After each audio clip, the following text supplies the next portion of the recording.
Gracias por venir a Interior 403. Yo soy Nora de la Cruz y finalmente hemos llegado a ese momento que todos esperamos.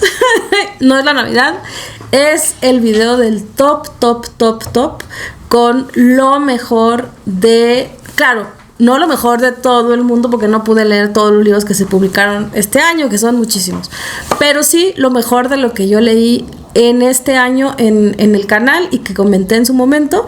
Pero pues ya hice una selección de estos libros.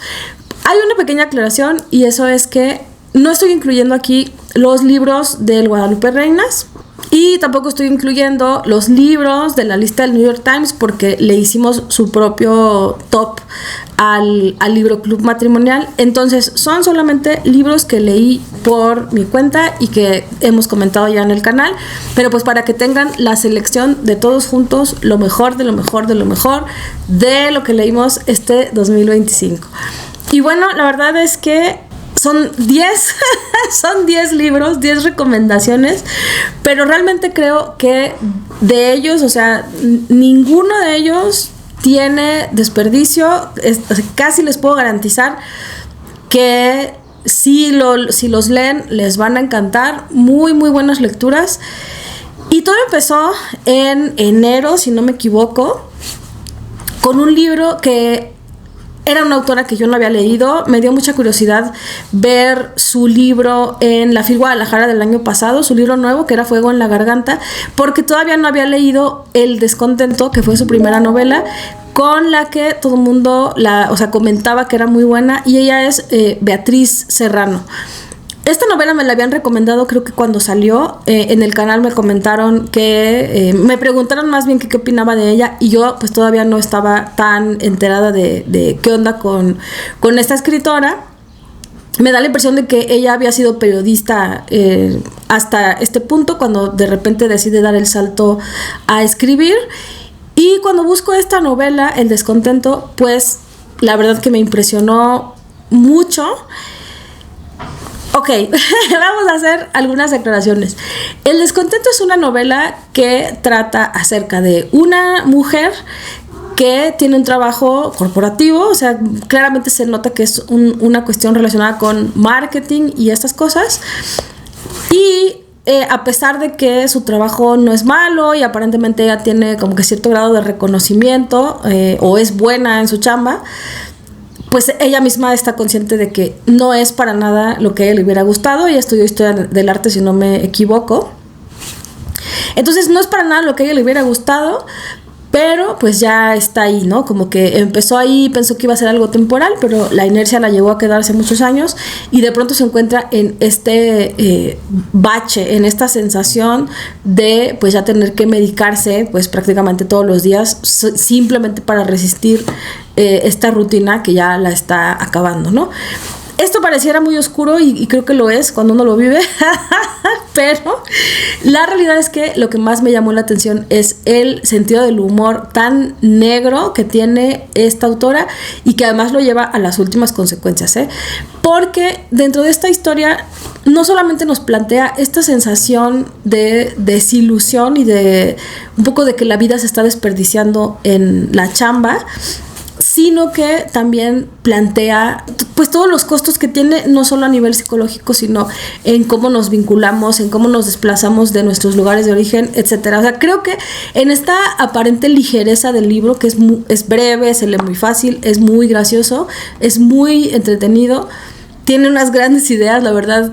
Concretamente recuerdo una acerca del final y que me pareció una súper idea, que tiene que ver con unos correos electrónicos. Si lo leen ya lo verán. Entonces, muy inteligente la manera en la que está pensada, pero dentro de esta ligereza y dentro de esto de ser tan amena y tan graciosa, creo que también dice cosas importantes, no es para nada superficial.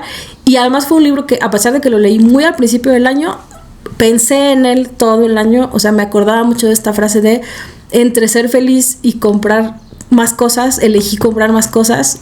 Puf, o sea, demoledor, así locamente, ¿no? Después, otra muy agradable sorpresa fue Mansi, de Silvia Pasternak, que ya tenía como que muchos elementos tenía muchos elementos para gustarme de entrada, porque es una novela de crecimiento donde esta protagonista, Mansi, nos va contando su historia de vida desde que es niña hasta sus 80 y quíboles, o sea, hasta el momento en el que muere. Y esto no es nada sencillo de lograr, sobre todo, o sea, que no sea tedioso y que tenga sentido, o sea, contar una vida completa en un libro tan breve y que no carezca de profundidad, eso es algo muy complicado. Y además, o sea, cubrir un periodo de tiempo tan largo y que el personaje se sienta en todo momento real, natural, complejo, redondo, insisto, ese también es un gran logro. Mansi, además, lo que cuenta es una historia que está relacionada con la Segunda Guerra Mundial, pero no, digamos que en una zona en la que no pensamos normalmente. Y entonces es contar la historia de esta protagonista, pero también es la historia de su familia y de lo que fue sucediendo con ellos, cómo se fueron dispersando por el mundo a raíz de estos conflictos y de lo que esta protagonista hizo y de cómo se fue adaptando a las circunstancias para conseguir sobrevivir de la mejor manera posible. Y aunque no es una protagonista pues loable, o aunque a veces hace cosas que uno diría pues están claramente, o sea, que son claramente egoístas, digamos, siento que sí es muy refrescante encontrar una figura central femenina que no se sienta que tiene que cumplir con estos mandatos de la bondad, la amabilidad, el idealismo a toda prueba, la lealtad a la familia a toda prueba, pero que no por ello se convierta en un personaje chocante, porque dentro de todo a Mansi también, o sea, Mansi sí sufre las consecuencias de sus acciones, a veces le va bien, a veces le va mal, y podemos empatizar con ella, aunque no necesariamente coincidamos con todo lo que decide en su vida. Entonces, bueno, fue un muy, muy buen descubrimiento, otra de esas novelas memorables y tierna, conmovedora, divertida. En fin, si les gustan las historias familiares, si les gusta también estos contextos que nos explican un poco los procesos históricos desde las vidas, o sea, desde las historias domésticas, digamos, esta puede ser una novela que les guste bastante también. Y bueno, me acuerdo que en las vacaciones de Semana Santa, me aventé El miedo a los animales de Enrique Serna, que era una novela que durante mucho tiempo muchas personas me habían recomendado. Todo el mundo me decía que era divertidísima y que era un retrato descarnado del medio literario. Incluso me llegaron a comentar que pues sí se notaban como que ciertos referentes muy claros y que eso le había ganado enemistades a Enrique Serna. Y yo no, o sea, sí tenía el libro en mi librero y no había encontrado el momento oportuno para entrarle, pero de pronto, así como que me la recomendaron con tal vehemencia que dije, ok, este va a ser el día.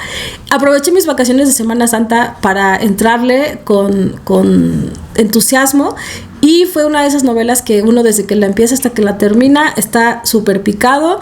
Una novela bastante divertida, sabrosa, igual llena de un humor negro, pues se necesita valor para atreverse a ciertas cosas, y creo que esta novela es muy valiente en ese sentido. Me gustó muchísimo, hay muchas cosas que son interesantes en este libro, y uno de los elementos es que Enrique Serna se compromete con la trama policial, ¿no? Como que de investigación, que podría emparentar esta novela con El complot mongol, por ejemplo.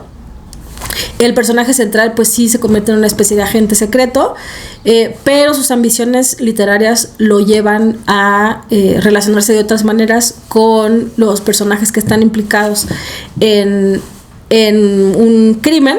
Y esto nos permite también, o sea, que conforme él avanza en su investigación, pues se va rodeando de distintos tipos de personajes del medio literario y se burla de estas interacciones y de las ambiciones y los egos desmedidos y las relaciones públicas, o sea, todas estas dinámicas que yo creo que no son estrictamente del medio literario, sino de todos los medios, o sea, de las interacciones humanas cuando tienen que ver con prestigio o con trabajo. O con las ambas, con la combinación de ambas. Y también me gustó que pues nadie está a salvo.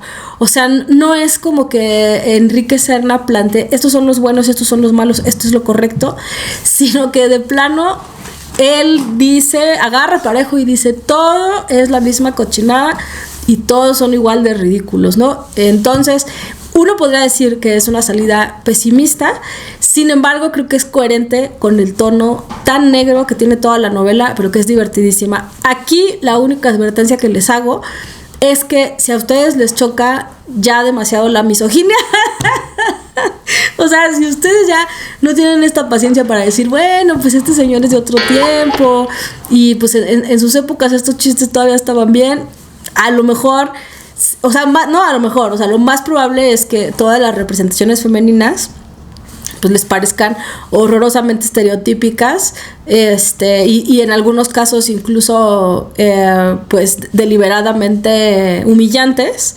Sin embargo, si pueden pasar eso por alto, si pueden más bien poner eso en su contexto y decir, bueno, pues así se estilaba en las épocas del Don, se la van a pasar bastante bien. Yo la verdad me la pasé muy bien, aunque sí reconozco que había algunos momentos en los que decía, híjole, qué troglodita, qué troglodita, pero bueno, no, tampoco se niega que es una novela muy, muy divertida y muy inteligente y muy bien escrita, por supuesto, ¿no? En el aspecto de lo independiente, Ubu Yashiki en defensa de su preciosa imprenta de Lorena Huitrón, que si no me equivoco es una edición de autor, o sea, hablando de independencia, pues esta es una edición de autor. Fue uno de los libros, creo que más deslumbrantes del año, por su belleza, por su inteligencia y también porque es un libro, yo creo que de poesía, pero de esta poesía que ya linda un poco con el ensayo, o sea, esta poesía que está utilizada como un mecanismo para pensar y para reflexionar acerca de ciertos temas y para combinar, o sea, es una especie de laboratorio del pensamiento.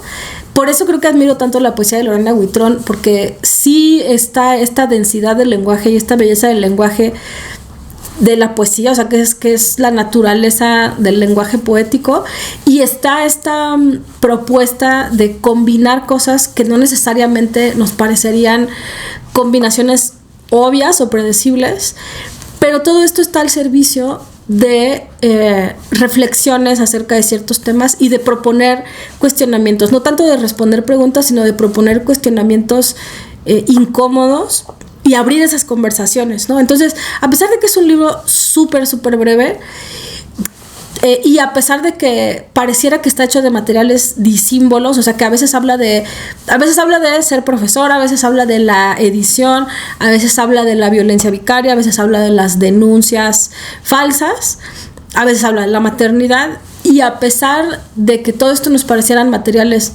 excesivos, disímbolos, que cada uno da para muchos tomos, la manera tan armoniosa en la que la autora los logra combinar y la reflexión tan original que nos propone al combinarlos, o sea, me parecieron de verdad admirables.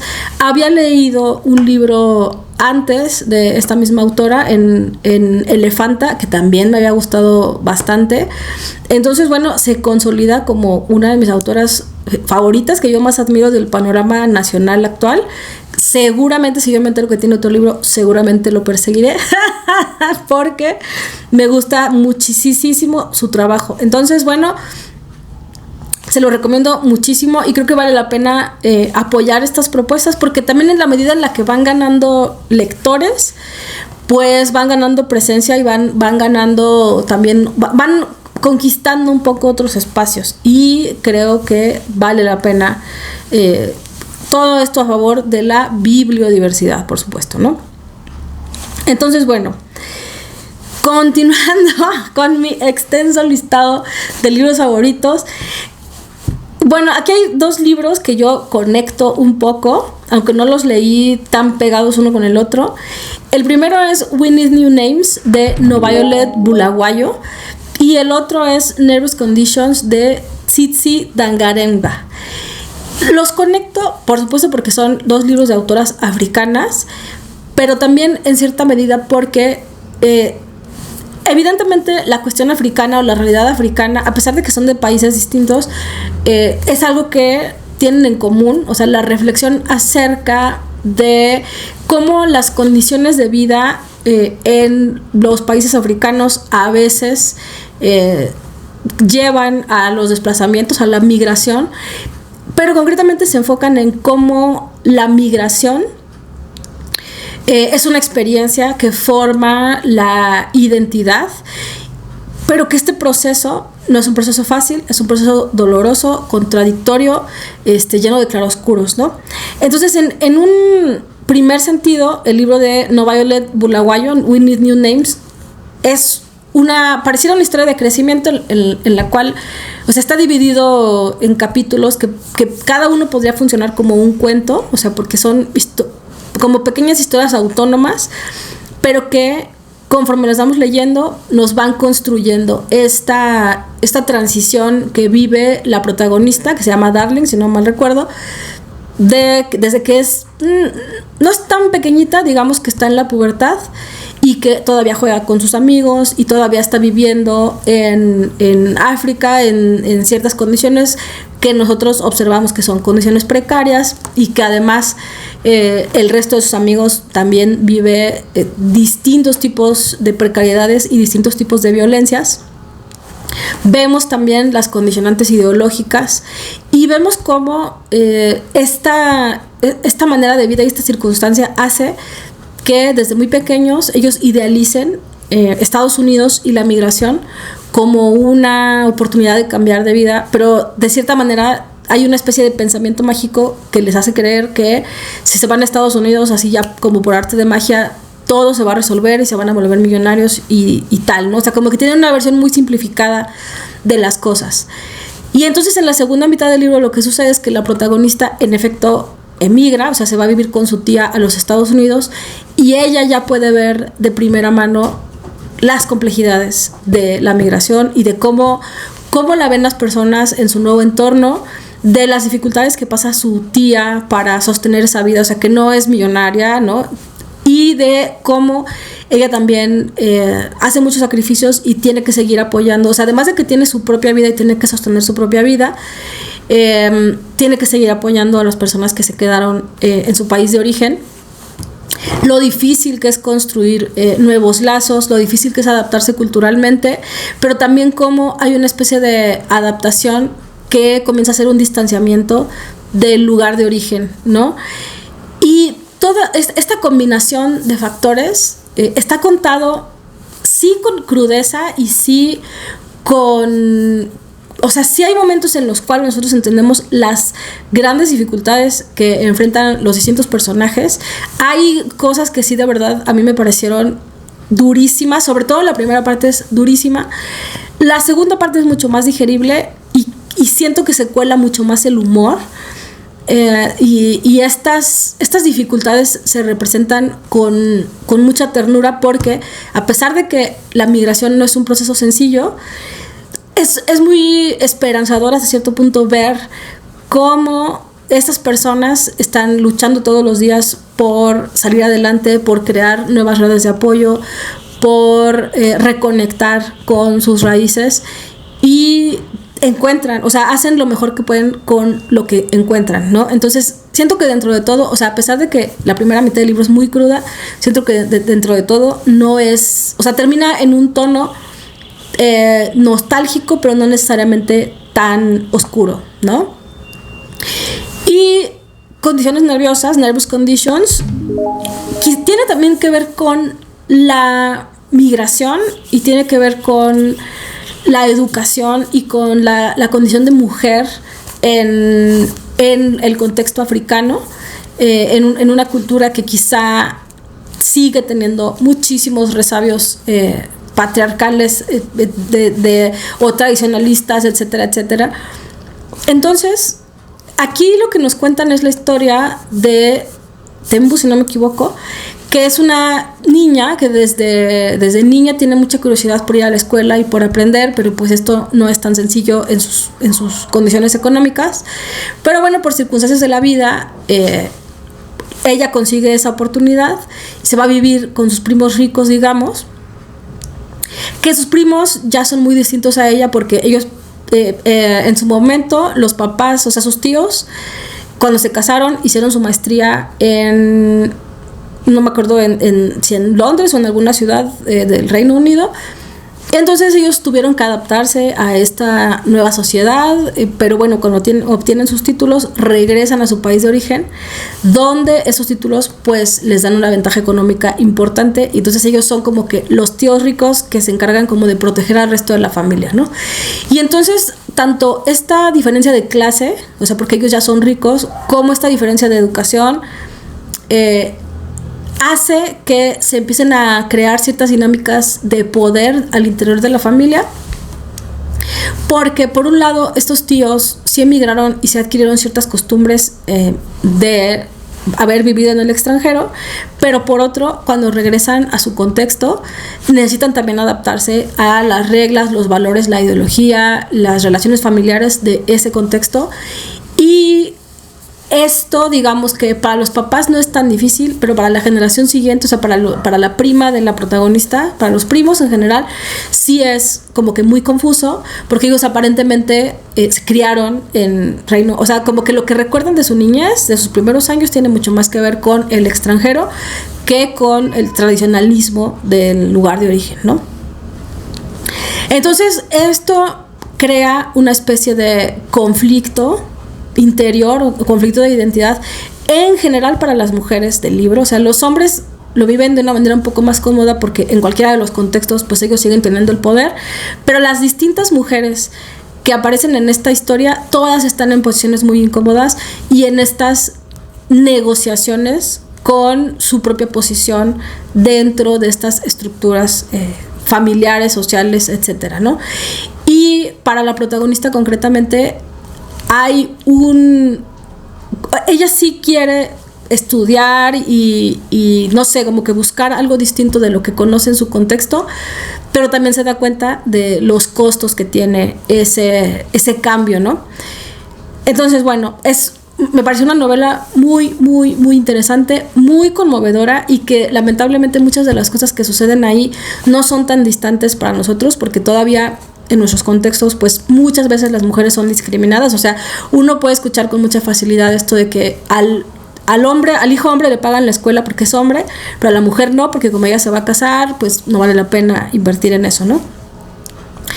Entonces, bueno, dos historias de crecimiento que tienen que ver con la migración, que tienen que ver con muchos temas muy, muy relevantes, pero que además sí tienen esa ternura de estos personajes pues como en cierto sentido inocentes, pero también con mucho empuje, ¿no? O sea, que no son necesariamente víctimas de sus circunstancias y ya, ¿no? Bueno, en ese mismo sentido, o en un sentido parecido, creo que leí muy cerca Condiciones nerviosas, de un libro que no es novela, es una memoria en realidad, de Tara Westover, que se llama Educated, que no sé si le pusieron en español Una educación. Es un libro bastante extenso, así me lo pareció, y que al principio me costó un poco de trabajo, sobre todo por que no entendía muy bien el entorno en el que sucedía. O sea, las descripciones iniciales del entorno donde sucede me costaron un poco de trabajo, pero una vez que comprendí de qué tipo de familia me estaba hablando, pues ya todo fue muy sencillo. Bueno, yo creo que este fue uno de los libros que más me impresionaron en todo el año. Creo que se podría conectar con Condiciones nerviosas en ese sentido de que se relaciona mucho con que hay una protagonista que técnicamente no tendría por qué recibir educación, y de pronto recibir educación aparentemente le cambia la vida. O sea, creo que esa es como que la premisa con la cual se promovió esta novela, al menos cuando yo la vi recomendada. Sin embargo, creo yo que hay cosas mucho más complejas en esta historia. Concretamente, esta memoria cuenta la historia de una chica que es criada en un entorno religioso, que da lo mismo de qué religión sea. O sea, no quisiera ni polemizar ni estigmatizar a ninguna comunidad religiosa, pero aquí lo que es clave es que su padre concretamente es excesivamente dogmático. O sea, como que la manera en la que quiere llevar su religión es muy, muy, muy extrema. Y pues su esposa, digamos que pues no sé si necesariamente concuerda con él, pero por lo menos no lo contradice. Y cuando crían a sus hijos, pues quien dirige la crianza ideológica es el papá, y entre estos valores que les inculca, pues hay una extrema paranoia como que del mundo exterior, o sea, los tiene como muy apegados a la región donde están, pero también los como que les educa para rechazar la medicina, por ejemplo, la medicina alópata. Ellos no van a la escuela y no leen, sí ven televisión y lo que sea, pero como que todo pasa por el filtro del papá, que tiene como que una mente ahí medio paranoica, conspiranoica. Y bueno, esto da distintos resultados en la crianza de los hijos. Básicamente que a los hijos los dejan un poco a la buena de Dios. Como no van a la escuela, pues desde muy pequeños tienen que trabajar con el papá y en trabajos que no son necesariamente adecuados para niños. Y aunque cada uno de los hijos tiene distintas, o sea, como que toma distintos caminos, dos de ellos, o sea, el hermano de la protagonista, es el primero como que tiene esta curiosidad por empezar a estudiar, y él se separa muy pronto de la familia, y un poco con el apoyo de él y por influencia de él, esta protagonista comienza a sentir curiosidad por la música, por los libros y por estudiar, ¿no? Y esto determina algo que me parece muy, muy importante en el libro, mucho más allá del contexto religioso y mucho más allá del poder de la educación. Creo yo que lo que está muy bien retratado es la capacidad que tiene esta mujer para de pronto tener esa confianza en sí misma como para buscar qué hay más allá de todo lo que le han dicho. Y eso está de verdad muy, muy cañón, porque, o sea, no sé si se alcanza a dimensionar, pero ella nació, creció, eso es todo lo que conoce, y de pronto, con una muy pequeña señal de que hay otras cosas más allá, pues ella va siguiendo un camino y va empezando a cuestionarse. O sea, este es el auténtico pensamiento crítico, que no es tan sencillo de formar, ¿no? Ella va empezando a cuestionarse, y aunque le cuesta trabajo separarse de lo que le inculcaron siempre, y aunque también como no ha recibido educación básica, pues evidentemente se le dificulta más ir adquiriendo estos referentes, pues ella va construyendo, o sea, más allá de la educación, eso para mí pasa a un segundo plano. Lo que yo realmente pienso que salva a esta mujer es haber podido generar esa fuerza interior para, pues, seguir ese camino, no solo tan solitario, sino que siempre le dijeron que era, o sea, que se iba al infierno, y que además, conforme ella va avanzando en ese camino, su familia la sigue rechazando y le sigue diciendo que no, o sea, como que no se pelea con ellos, pero digamos que ella sabe que no aprueban lo que hace, y entonces empieza a tener esta relación difícil de sostener, hasta que llega un día en el que tiene que, me parece que, separarse de su familia. Pero bueno, la cuestión es eso, o sea, esta fuerza como de espíritu o de carácter tan poco común. Es muy admirable leer esta historia, pero también a mí una cosa que me conmovió mucho fue la importancia de un diagnóstico psicológico o psiquiátrico incluso adecuado, y cómo podría determinar y salvar la vida no solo de la persona que lo necesita, sino de su entorno cercano, porque claramente tanto el papá como uno de sus hermanos pues tenían ahí algunos problemitas, seguramente de índole psiquiátrica, y esto era lo que hacía que tuvieran esta como que paranoia y esta violencia así tan exacerbada, o a veces hacía hasta estos como que momentos de inconsciencia muy, muy graves, o sea, esta impulsividad o no sé cómo llamarle. Y quizá, o sea, no nos damos cuenta de cómo esta salud mental no es accesible para todos, y eso termina siendo determinante para muchísimas familias, ¿no? Entonces, como todavía nos falta por andar bastante camino en términos de cuidado y salud mental, creo que es una conversación muy relevante, y como esto debería ser una cuestión de salud pública, también me parece que es una cuestión muy relevante. Entonces, me pareció que está súper bien explorada en este libro y me conmovió muchísimo. De verdad, yo estaba clavadísima en esta lectura, que creo que fue muy famosa en su momento. Yo estoy llegando tarde a esta moda, pero bueno, muy, muy recomendable también. Y creo que el año pasado, ya no me acuerdo bien cuándo salió 1 millón de cuartos propios de Tamara Tenenbaum. Yo empecé el año leyendo a Tamara Tenenbaum con La última actriz, que me gustó bastante. Leí también El fin del amor. Vi algunos capítulos de la serie en Prime y estaba muy, muy, muy interesada en seguirle la pista a esta autora, porque todo lo que he leído me ha gustado. Entonces, cuando salió su libro 1 millón de cuartos propios, que ganó el premio Paidós, de inmediato fui así corriendo a comprarlo. O sea, les juro, día 1 que salió, lo encargué, yo creo. Y lo leí el mismo año que lo compré, que eso no siempre sucede, lamentablemente, porque sí tenía mucha emoción. Y si ustedes no lo saben, bueno, 1 millón de cuartos propios es un libro de no ficción. Es un ensayo en realidad, o un conjunto de ensayos que tienen que ver con la relectura y la traducción que hace Tamara Tenenbaum de Un cuarto propio de Virginia Woolf, ¿no? Que es un libro que ella conoce, pero pues se da la tarea de traducirlo por gusto. O sea, no necesariamente porque su traducción se vaya a publicar, sino simplemente decide hacerlo como un ejercicio de acercarse al texto de otra manera.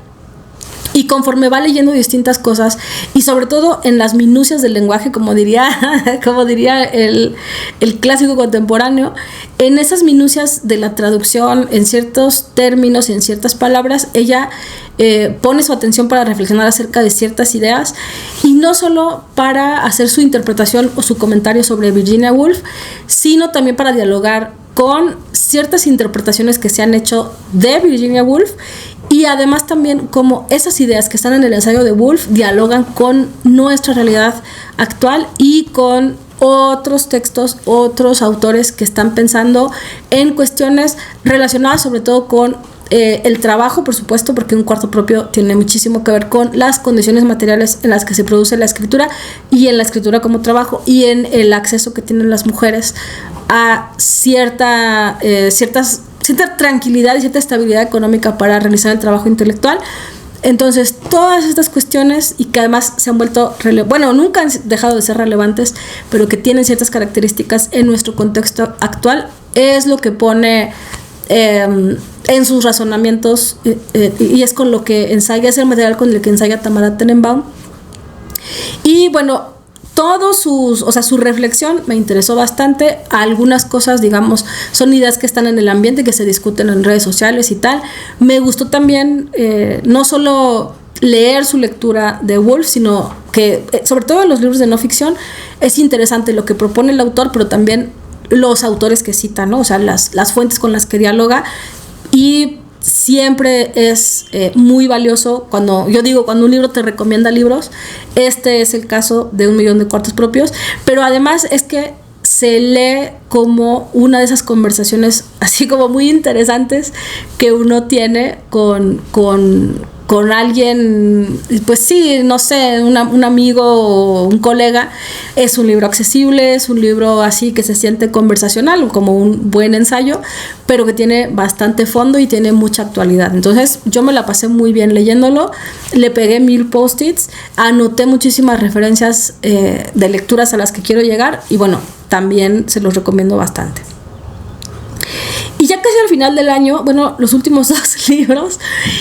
Luego me dicen que a mí no me gustan los libros híbridos, pero a mí sí me gustan los libros híbridos cuando me proponen algo que a mí me entretiene o me apela directamente, ¿no? Y entonces ese fue el caso de el otro libro independiente que leí este año, que fue ¿Qué harán los renos después de Navidad?, de Olivia Rosenthal, que es una autora francesa a la que yo nunca en mi vida había ni leído ni oído nombrar. Sin embargo, la editorial Cantamares me envió esta cortesía para presentar el libro con la autora, que venía a México. El título pues me parecía bastante llamativo, pero no me decía absolutamente nada de qué esperar. Y en efecto, digamos que el título se relaciona con la premisa o sea, con el primer segmento, el punto de partida narrativo en el cual hay una protagonista que tiene un amor muy grande por los animales, le llama la atención los animales, quisiera tener un animal, sin embargo sus padres no se lo permiten.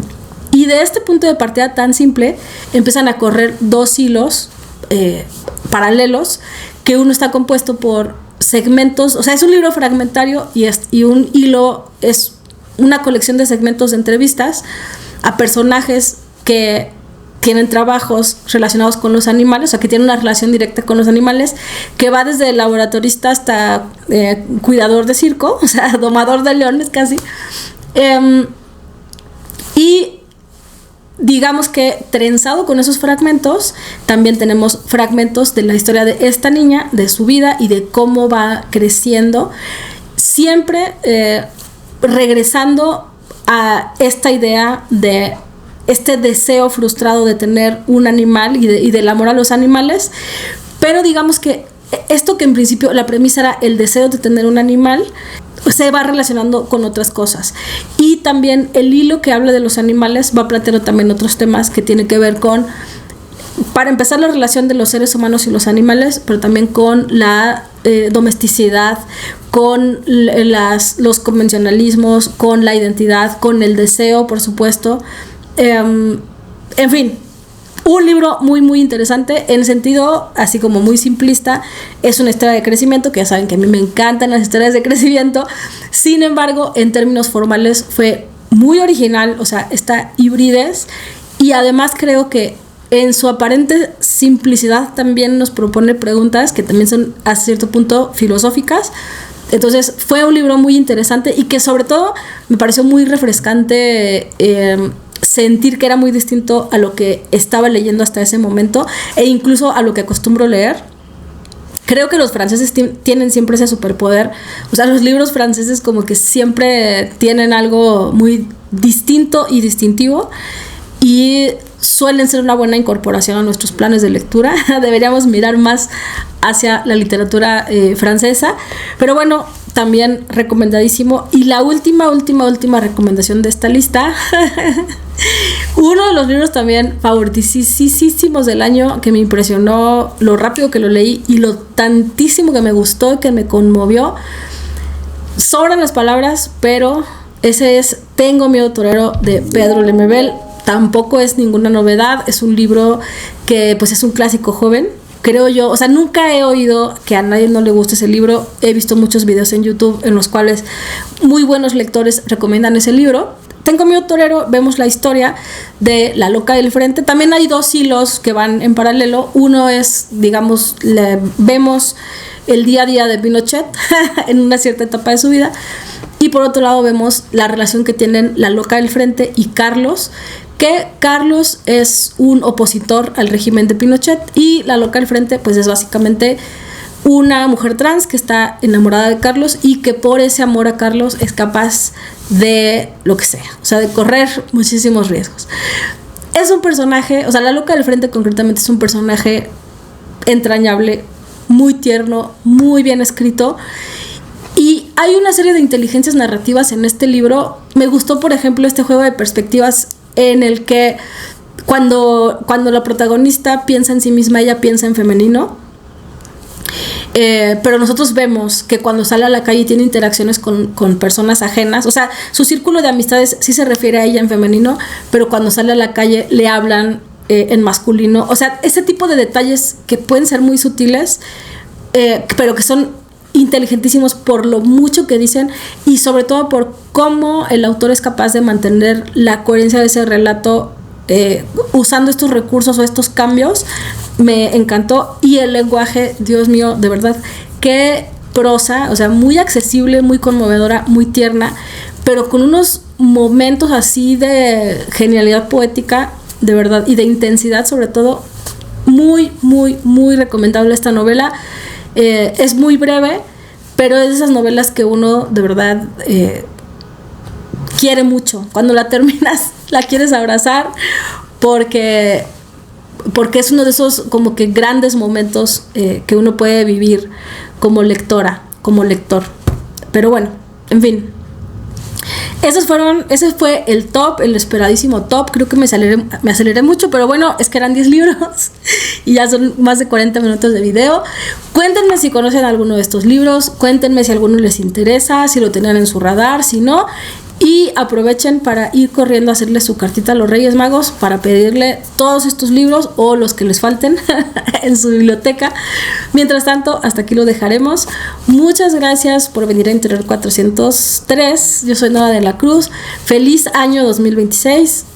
Que todos sus deseos que les pidan a las uvas se hagan realidad y que venga para todos nosotros un año con muchísima salud y con muchísimas alegrías y sorpresas agradables. En fin, les mando un abrazo, cuídense mucho, adiós.